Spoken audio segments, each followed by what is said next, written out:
Jeff Dunkerton is Westport's town clerk. If you don't know what that is or why it's important, we will find out today. So, Jeff, welcome to 06880, the podcast. Appreciate it. Thank you for having me. So, before we find out all about the world of town clerks, let's start a little earlier. And where'd you grow up? Are you from around here? I'm from Brookfield, Connecticut. Oh. Grew up, born and raised there, and I've decided to stay there and raise my family there. Wow. So, great. Beautiful town. Gorgeous. Love it. Nice little commute down here. It's perfect. So when you were a kid in Brookfield, did you say, I want to grow up and be a town clerk? Yeah, absolutely. No, 25 years ago, if you asked me, I was going to be a police officer. I was dead set. Come from a long line of family police officers, my father, grandfather, uncle. Wow. And then early in my career, I got a job with Pitney Bowes and really enjoyed the 9 to 5, Monday through Friday schedule. I got married, started a family, and didn't envision myself going into that shift work and the rotating schedules. So ended up into the Registrar voters office up in Brookfield for 4 years, and then did a term there, and then went to the city of Danbury and worked as the assistant town clerk, and gave me all the experience that I needed to eventually come down here 8 years later and be the town clerk. So I'm very thankful to be here. Did Westport recruit you? I don't want to say recruit it, but I went through the application process, following in the shoes of Patty Strauss, who had been here forever. I knew Patty. Town clerks are a pretty close-knit community. So I was lucky enough to know Patty for a while I was in Danbury, and she was here, and they were big shoes to fill. Big shoes. Patty was a legend. Absolutely. And you're making your way as one. Thank you. So everyone who's watching this wants to know, what does a town clerk do? Everything. We have our hand in everything. When we're not doing elections, probably the biggest piece of our work is land records. We do a lot. We have all of our land record recordings. We have records back from the 1800s in our office. We are in charge of dog licensing. So if somebody needs to know anything about a property, they come to you. Starts here. Yep. And who owns it now, who owned it previously, property lines. There'll be liens filed on the property. The releases will follow, hopefully. We have mortgages and so on. So the land records are a big piece of our work. And I would imagine you never have to do any research. It's all there at your fingertips. Absolutely. One piece that I'd like to put a little plug in. We have just before I came here, had a resident concerned. There's a lot of advertisements out there right now about property fraud and people saying that their property is being stolen from underneath them. And we have a service we're very proud of it. The town of Westport rolled out a little over a year ago called Property Check, where individuals and residents can go on to our website and they can register. And any time that we index their name on the land records, they'll receive a notification. And it will simply say, Dan, your name has been indexed. Give us a call and let's make sure that everything is okay. And it's a great service. Wow. I would encourage everybody to please go onto our website, go to the town clerk's page and sign up for this property check. There's companies out there that will sell you a service, and we're offering it to you for free. So take advantage of it, please. Great. So I interrupted you. Land records, what Land else? records, dog licenses, sporting licenses, liquor licenses, vital statistics. So when you're born, your record comes through us. When you get married, we have records of you. And then when you pass away, we have records of you. So that's another big piece, a very interesting piece to our jobs. Getting to meet the couples when they come in to get married, or a new mom and dad standing at the counter collecting their child's birth certificate. It's special. Wow. It's really nice. and then to a grieving family that may be picking up death certificates. So we could have a swing of emotions standing in front of us at any time. Yeah. Big in Westport, we have this little tiny elected body called the RTM. 36 diverse elected people. members. And that's very unique to Westport. Most town clerk's offices do not have an RTM that they are that they're responsible for. And we it's a lot of work in our office. It's a lot of extra work that comes on top. What are you responsible for with them? So, obviously, just managing a 36-person body is constant emails, planning committee meetings leading up to the actual RTM meeting. I'm constantly meeting with the moderator just to discuss what's coming up on the agenda and what needs to be done leading up to the meetings. We're scheduling meeting locations. We're arranging for recordings of the meetings. We're then posting the recordings onto the website and so on. The list goes on. But Amazing. I would have thought they would do it all oh, themselves. absolutely, they should. So that part's great. That part is unique. It was new to me coming here, and I've really, really, truly enjoyed working with the RTM. We truly look at it as a partnership, and it is. There's not one point where I ever felt that they were looking at us as we are working for them or vice versa. It's truly a partnership, and we enjoy it. It adds a little excitement in our day. Sure. How do you train? How do you become a town clerk? How do you learn all this stuff? A lot of it is learning it on the fly. There is certainly there's a certification piece to it. It's about a 3-year process where you attend classes and get certified through the Town Clerks Association. So that part is great. It lays the foundation, but when you really, really learn the job is hands-on, standing at the counter, working with the residents that are in front of you. So I was going to ask this later, but it's a good segue. Standing at that counter, what's the most interesting, strange, memorable, weird thing that's ever come across your office? We get them all. Honestly, Dan, we get it all. Especially when it comes to the licensing. Dog licensing tends to bring strange requests or inquiries. They think just because they're licensing dogs that we license all animals, any type of pet, and that's the furthest from the truth. We don't care about your lizards and your other exotic animals that you may have, or even your cats. No dig against cats, but we're only licensing dogs. We get quite a few people who call our office because they see the word clerk in our name, and we always, as town clerks, it's like it's a horrible name because it really just people say clerk and it's just like, oh, all right, well, what do they really do? Or I can call them, yeah, and it's so much more than that. And they may just call and say, hey, I need to know information on a building permit. Okay, well, we unfortunately don't have that. We'll be happy to transfer you. So we do get a lot of inquiries that initiate in our office that end up going on out to other offices.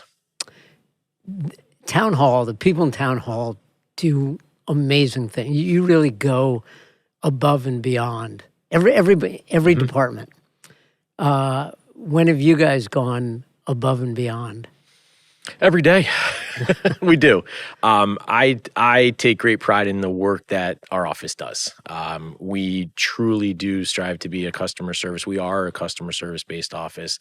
And any resident that comes in, we try to make sure that we go above and beyond and help them as much as we possibly can to make sure that they get their questions or answers to the questions, or just their problems resolved. Is there a typical day? No. Typical, yeah. Check your email in the morning. Sometimes I do that, like this morning before I leave the house, and hopefully if there's any tough ones that came in overnight, it gives me the ride in to sort of brainstorm as to how I'm going to reply in. And then what would be a tough question? So right now, election based. Everything's election based. So the parties are are moving and trying to come up with their slates, and we get all of the, well, if we nominate this person on this date, how late can we withdraw a name, or can we make a move to this, or can I pull this person off and put this person on? And there's certain deadlines that hit, and at this point we're past most of them because we're, believe it or not, only a couple weeks away from the election. Yeah. And we start all of this stuff back in early September, so that's when our election, we kick into election mode, and things get a little busier for us. Okay, so you check your email, you take care of the tough questions, then what happens? Yeah, on the meetings, meet up with the staff in the morning, always touch base, just nonchalantly, just stand there and have friendly conversations, and then we plan out our day. But hopefully there's no fires to put out. Schedule out on the RTM side, and then we're helping everybody who comes through. I think that's the hardest part about our job in the town clerk's office, is the constant interruptions. And it's part of the job, and we're used to it. But you're sitting at your desk doing your job, and you have to stop for 5, 10, 15 minutes, and then come back to your desk, gather yourself, find out where you left off, start up again, and then possibly stopped again. But that's part of it. How big is the office? How many people? So we have there's 5 full-time, including myself, and we have a part-time staff member. So we are all pretty interchangeable in the sense of what we can all do in the office. But on a daily basis, Tatiana Placci, the newly appointed deputy town clerk, her job is primarily with the RTM, and her and I will work on that side, while the others will be doing more of the town clerk duties. I asked about rhythm to the day. Is there a rhythm to the year? Yeah, absolutely. Absolutely. We go through, we're in election mode now, leading on through the election, really post-election. We'll probably be still dealing with elections right up until before Christmas, to be honest with you. And then the winter months tend to be a little slow because the real estate isn't moving as much. Come the springtime, it's once the real estate market hits, the spring market hits, our land records are popping, and the dog season hits June, and that's just a whole lot of extra work that gets brought into our office. It's good. We certainly don't want to shy away from any of the work, but it's tedious work. How many dogs in Westport? More than we register. Really? We register just about 2,000.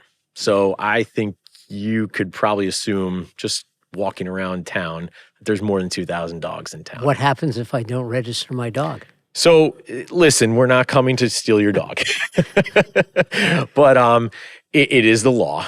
You, by law, do have to register your dog every year in the month of June, from June 1st to June 30th. The real purpose of it is to make sure that all the dogs are up to date on the rabies vaccination. So you have to prove to us that they have had the rabies vaccination, and those normally last about 3 years, but the dog licensing is every year. So if our friendly dog wardens see you, they could certainly say, hey, go make your way to the town clerk's office, or they can write a citation. Okay. I've always, this has nothing to do with you, but I've always wondered why you need to register your dog but not your kid. Yeah. Go figure. You mentioned elections. What exactly does the town clerk do in the election process? So we're fortunate here in Westport. We are part of a great election team, and that's not common in every town, where the 2 registrar voters and the town clerk get together and work very closely. And Deb and Maria have been great partners to us, as well as my office has been great partners to them. And we do Deb work Greenberg and Maria Signor. Correct, yes. We work very closely with them this time of the year more than others, but they're working elections year round. And we sort of just step in late summer, midsummer through December, and we have pieces of the election that we are responsible for directly.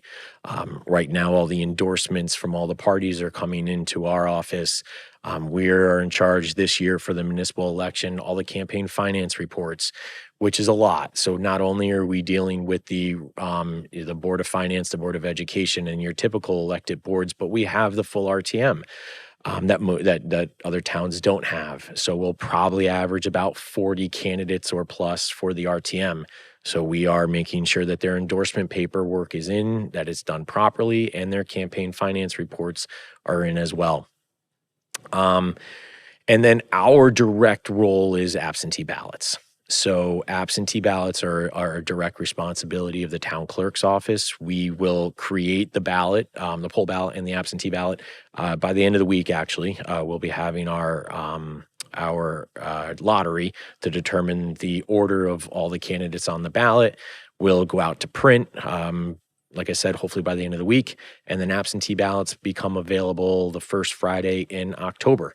And we'll be mailing those out, or people can come into the office and obtain an absentee ballot. Election day, where there is support to the registrars, we help out with any ordinary, unusual problems that may come up. We help with the results at the end of the night. And then we have certain duties reporting up to the state afterwards, post-election. It's a lot. It is. Is it harder in a municipal election or a statewide or national election? It depends the way you look at it. Our responsibilities are different. So everything that I just described to you are specific to municipal elections. Obviously, during a presidential election, the candidates aren't coming to my office to file their paperwork. The ballots are all the same for the most part statewide. So in a municipal election, every town has different ballots. And specifically here in Westport, we have 9 different ballots that we are responsible for. Each RTM district has a... Correct, which is a lot. Unfortunately, we won't see the volume in this municipal election as opposed to a presidential election where our front work isn't as much, but the volume is much more during a presidential election than it would be any other. Oh. So before you came to Westport, when you were in Brookfield and Danbury, what did you know about this town? Not a whole lot. Not a whole lot. Certainly knew where it was. Yeah. Been here a couple times. Tell you, I've really gotten to appreciate it and grown a love for it in these past 5 years. I really feel part of the community, Wow. to be honest with you. I've gotten to know so many wonderful people just through the job, through the RTM, through town hall. I come down here, not every weekend, but when I have opportunities to come down with the family, we enjoy Campo Beach, we enjoy downtown, and it's wonderful. It's a great community and great town. Surprises? Locally? About the town, yeah. No, I mean, listen, small town politics are in every town. And a lot of people be like, oh, it's so crazy here in Westport. And I said, well, it is, but don't think that it's not the same in Norwalk or in Fairfield. They're dealing with the same things that you're dealing with here, and it's just normal. That's just the way that it is. Surprises directly? No, I really don't think so. I was just so pleasantly surprised how easy the transition was coming into Westport itself. I've got an amazing staff back in the office, loads of experience where they can easily run the shop by themselves with very little interaction from me, Wow. which is wonderful. And how about technology? AI and all that stuff. What's the technology in what you do? So we have a typewriter that we use. Seriously. Electric or manual? Electric. It's electric. A modern typewriter. That was a huge learning curve for me. Absolutely huge learning curve. When I first started, they were like, here's your computer and here's your typewriter. And my what? And for anybody who's never typed on a typewriter, it's a lot different than typing on a regular keyboard. So we have a typewriter and we use AI. We use it all, honestly. We have. Well, what do you use a typewriter for? So, Fascinating. we have certain permits that have to come in, vital statistics that we actually have to type. We could handwrite this information, but it's as a permanent vital record that will live on forever. And we want to make sure that it looks as nice for the couple or for the resident as nice as it could. So We do that just to keep it looking professional. Certainly, there used to be one on everybody's desk. Like I said, now there's one in the office. Okay. So we have utilized, Westport has always been a leader before I got here in the use of technology in the town clerk's office. It was always looked at that if there was any new technology, that Westport was the ones willing to jump in and implement it into the office. So I have certainly kept up on that since I've been here. And if there is any technology to make our office and our flow more efficient, I can assure you we are utilizing it. So how do you do AI? We do it as 3 years ago, the RTM had a secretary, Jackie Fuchs, who had been doing verbatim minutes for the RTM for 20 plus years, where she was going back, listening to recordings and writing down, typing in every single word that was said in a 2, 3, 4, 5, 6 hour RTM meeting, right? She was a saint. She was a saint. Absolutely wonderful lady. She passed away, and we sort of took a step back and said, all right, what can we be doing and how can we be doing this a little bit different? And we will take the transcript from the RTM meeting and run it through AI, and AI will print out a word-for-word transcript of what was said during that RTM meeting. Like that. It's impressive as heck. It's and it really, knows really cool. who's speaking? Not directly. Okay. So there's still a whole lot of a manual touch that has to happen. There's still, 4 hours or so of human touch to that transcript to make it perfect. Right. But it's still a whole lot less than somebody sitting there going word for word. Let alone, I mean, Dan, the biggest problem I had is when Jackie passed away, I was like, who do we find to do something like this now? Yeah. These people don't exist. Yeah. And the special thing about Jackie is that she lived here. She did it for so long. So she knew the RTM. She knew how it flew. She knew how the members reacted and who was who. And that was a big piece. Yeah. To bring somebody in from the outside, an outside service, because we certainly looked at it, it would have been very different. Yeah. Very, very different for us. So how long have you been using the AI? I'd say about 2 years now. Okay. Yeah. Wow. You are not just the town clerk, you are a justice of the peace and a notary. Sure. Talk about those roles. So we actually have 3 notaries in our office, and it's a well-used service here in town. It's $5 for a notary. People come in and utilize it quite often. We are regular notary publics. We aren't anything special because we work for the government or work for town hall, and a lot of people think that we have superpowers that the regular notary at your bank or the UPS store have, and we don't. But we use those quite frequently. We do a lot of notarizations, and it's nice that people know that they can come to town hall and get a document notarized. The only thing we won't do is a land record that's coming back on our land records. It's a conflict of interest. The justice of the peace part, honestly, I've held it. I've in my 8+ years that I've been one, I've only performed 2 weddings. I don't really use it all that much, to be honest with you. I am not. You can tell the couples who are coming in to get their licenses. I can't.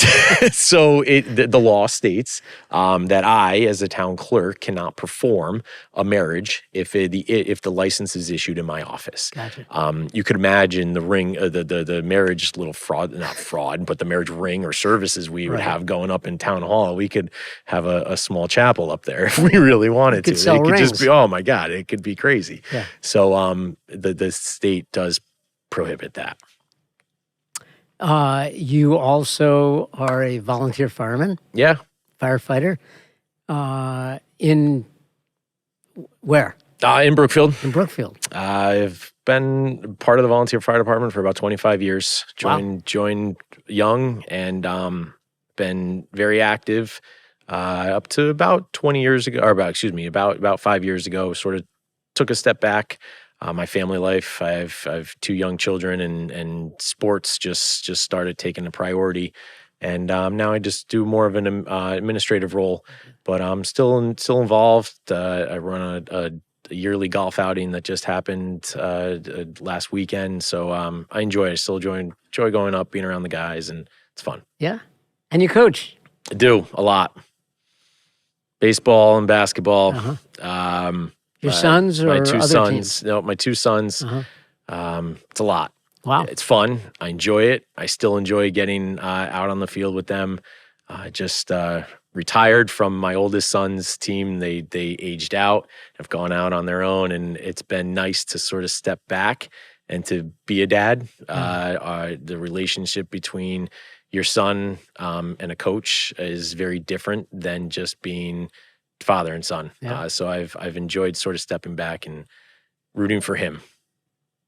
Are you good? Me? Good coach? Oh, as a coach, as a player, yeah, sure.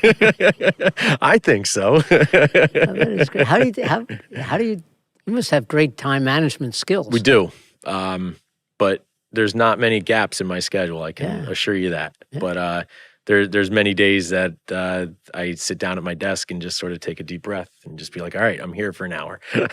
Well, we were talking before we began the taping about the drive from Brookfield. Mm-hmm.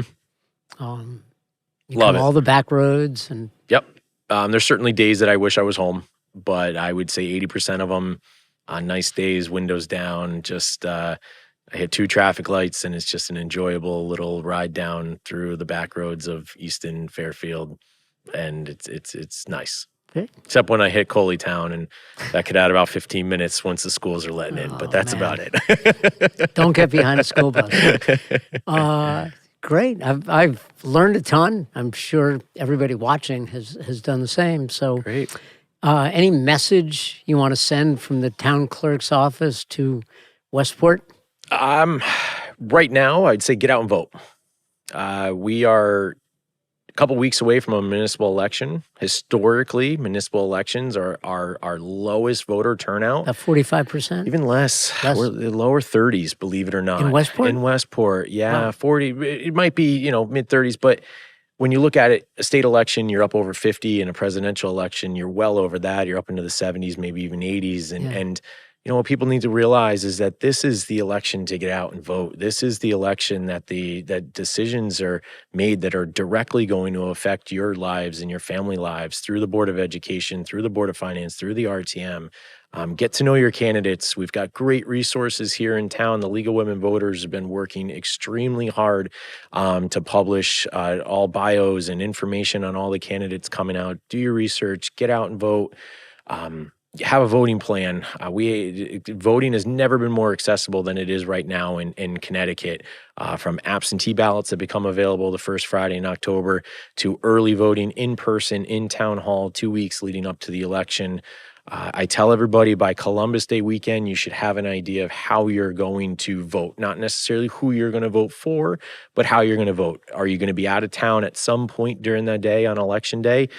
Come see us. We can give you an absentee ballot. Or if you want to vote in person, go to town hall, vote in person early, and you always have election day where you can go to your polls and cast your vote. Wow. There's your civics lesson from the town clerk, Jeff Dunkerton.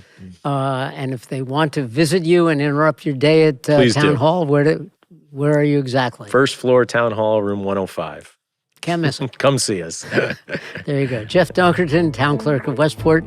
Thanks for sharing your insights. And remember, go vote. Please do. Thanks for having me. Thank you.